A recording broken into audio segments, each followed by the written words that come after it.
Hey guys, welcome to Reds Projects. Today we're going to be swapping the torque converter in Tony's Monaro. We assume this thing has the standard converter in it because it's pretty damn tight. Tony bought this red diamond converter.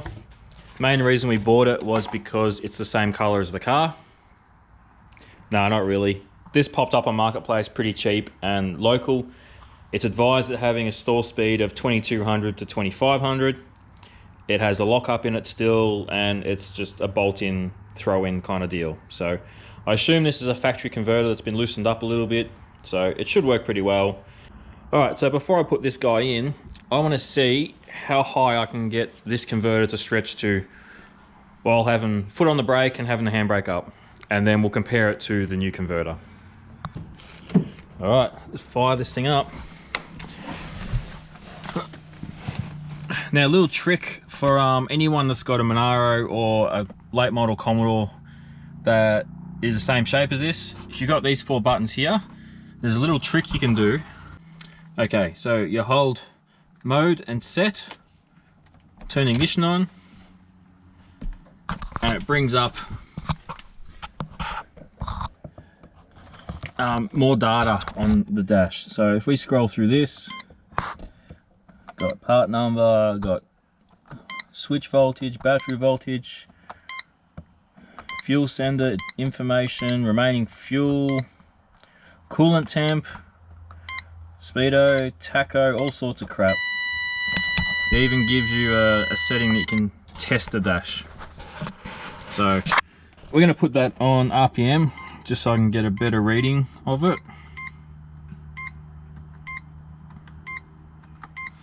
All right, let's fire this thing up.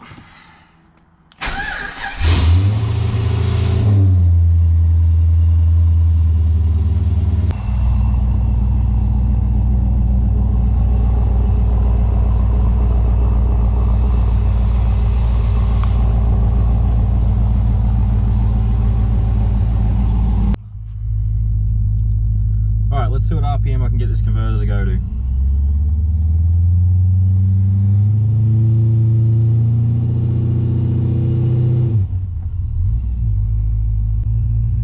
Alright, so I'd call that about 1800. That's pretty much what I expected. If this new converter can get it anywhere near 2.5, it's going to make this thing a lot better. So let's get up on the hoist and rip this thing apart.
Alright, so I got this converter out, got the auto out. There's the auto, back of the motor, inside there. Here's the 2 converters on the ground. So obviously the one I just pulled out of it, which is still warm, the one I'm going to put into it. It does look like a stock converter, so I'm guessing they just cut them open, loosen them up a little bit, change a whole bunch of parts, put them back together, because there's visibly not much difference in size between these two. Whereas if we get my converter for my car, put that next to him, that's a lot smaller. So this is the converter that's going in my Falcon, in the ute, which you can see all the way out there. And this is a 4 grand converter, so that's why it's so small. So you got 4, 2.2, 2.5, whatever, we'll find that out soon. 1800. So thought I'd do a little comparison before I slap this guy back in.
Alright, we're pretty much done now. Everything's back together as far as I know. I've probably forgotten something, but we're at the point now, we'll fire it up, let it fill the converter up with oil, because you can never fill it completely up just by pouring into it, so let it fill up a bit.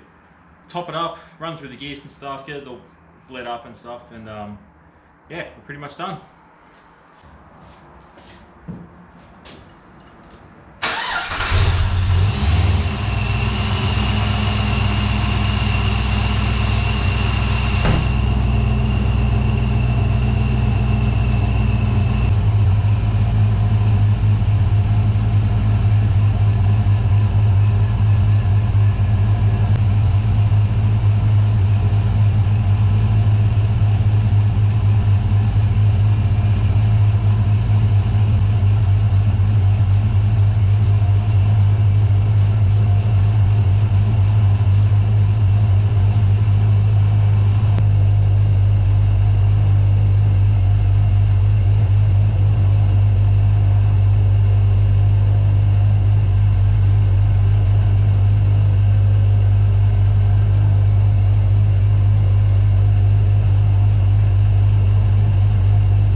Alright, so I'm pretty happy with the oil level, everything's good, nothing's leaking, so I'll get off the hoist, I'll bring it over on the concrete, and we'll see what the stall speed is with this new converter.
Not too bad. I'd say that's about 2,500.